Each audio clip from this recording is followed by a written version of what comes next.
C'est une information Europe 1. L'immobilier retrouve quelques couleurs au premier trimestre. Le redémarrage semble bien amorcé. Après la baisse des taux, les prix du mètre carré aussi diminuent, en particulier à Paris, moins 9% depuis le début de l'année selon Century 21.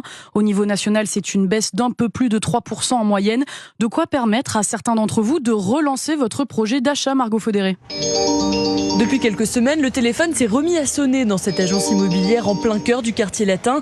Les visites s'enchaînent et elles débouchent parfois sur des offres, comme l'explique Thomas Blanchot, le directeur associé de l'agence Century 21. Sur le bureau, il y a 6 dossiers en cours. Au mois de décembre, sur le bureau, vous seriez venu, il y avait 0 dossier. Derrière cette reprise, il y a la baisse des taux et celle des prix de l'immobilier, moins 10% en moyenne dans le 5e arrondissement depuis le début de l'année.